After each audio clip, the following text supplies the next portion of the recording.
Hi,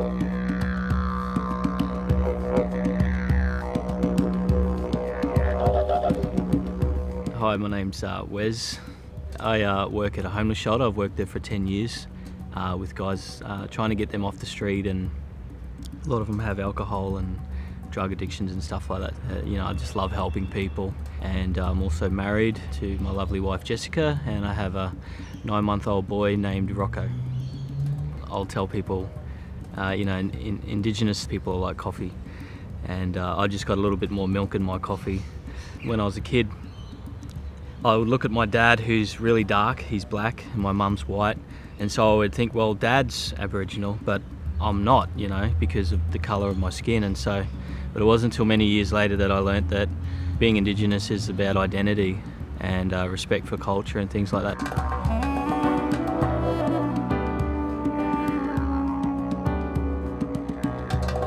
My dad, he never really talked too much about being you know, Aboriginal, or he didn't really identify himself, even though you could clearly see that he's black. He grew up in Katoomba, in the Blue Mountains, literally in the bush. He took me there one day and he showed me where he was born. He even remembers the tree. He was born under a tree.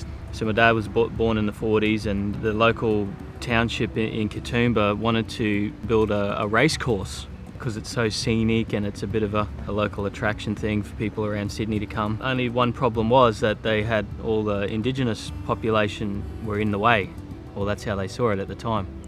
And that's where the kind of traumatic thing happened, is that they rounded up all the Indigenous people that were living in the bush, and my dad was a part of that. And they split everyone up, rounded them up, and moved them on. And so they went ahead and built the race course. And on day one, they did like a hot lap type thing, and all the drivers complained. They said, hey, it's too steep. If we do go off the road, we're going to hit a tree, our cars will be write-offs. And so they never raced on it again.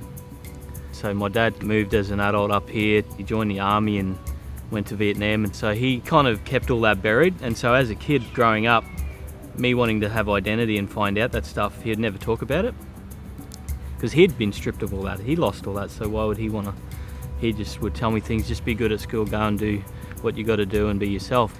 So I had a lot of identity issues as a kid, and you know, get expelled from school by grade 8, into drugs and alcohol really heavily by like 14, 15. Kept a lot of that life hidden from my parents and my brothers. I lived that life all my teenage years right up until the age of 17, and I got caught for doing a few things, and it was there that I had an encounter with God in jail. Just in a cell on my own. I remember it being freezing cold. You know, young Indigenous kids are the highest suicide rates in jail and deaths in custody. So they were scared I was going to hang myself or something. So they took the drawstring out of my boxer shorts. I couldn't even hold my own pants up, and so I'm laying in there. It was just rock bottom for me.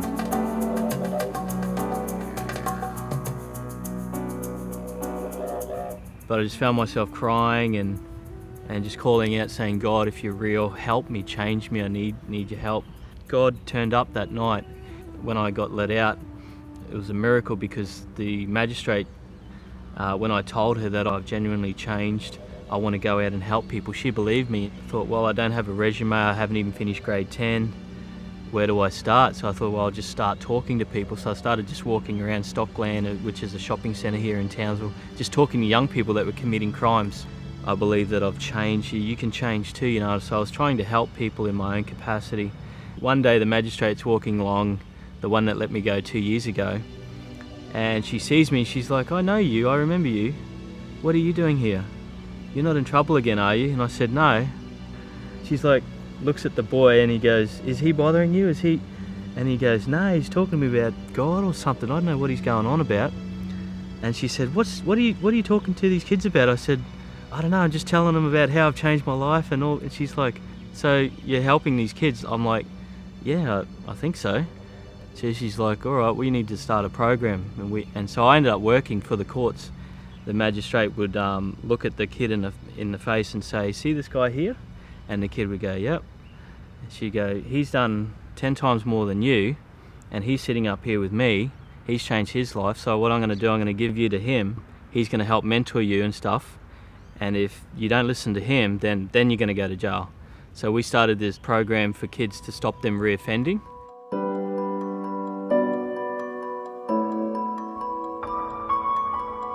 I started going to TAFE, and that's where I met a lady by the name of Linda, who is Ada Boland's older sister. Linda would pester me for 2 whole years while I was studying at TAFE, working in the courts.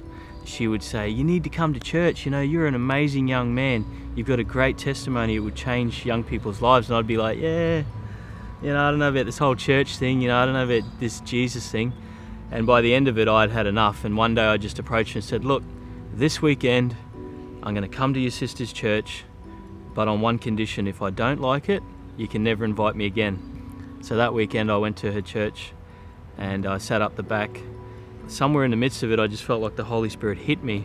All I know is I fell off my chair and I was so embarrassed.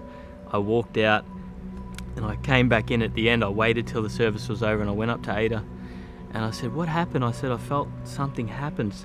You're talking about the Holy Spirit, or what is that?" You know? And Ada said, "The Holy Spirit's touching your life and you need to give your heart to Jesus." So right there and then I gave my heart to Jesus and immediately just got involved with Ada in the church, and I did that for about 10 years.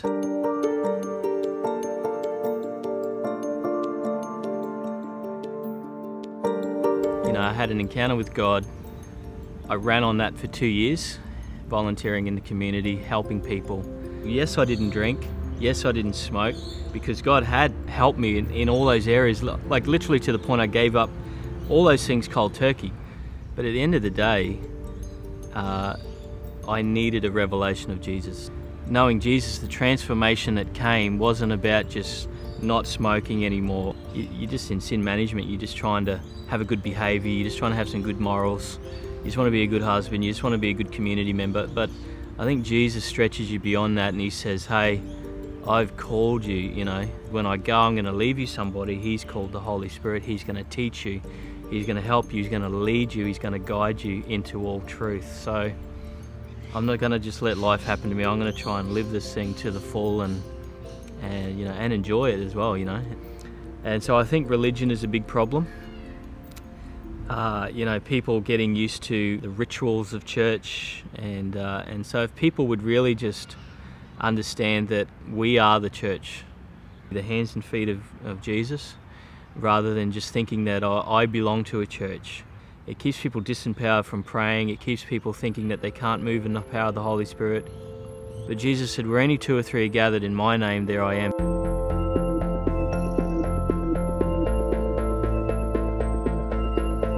So I believe Australia, God's going to really bring a transformation thing in the church, empowering people to go out and do the Great Commission, go out in all the world, preach the gospel, heal the sick, you know. The agenda will be about the lost and not about anything else. Helping people. The agenda will be about going into the hospitals, giving to the poor, and all this sort of stuff that we're supposed to be doing. So it's almost a call back to what we've lost, back to the roots, back to our first love, all that sort of stuff. So Jesus made himself of no reputation and he became like us, and so that's the challenge for us. If Jesus did it, we've got to do it.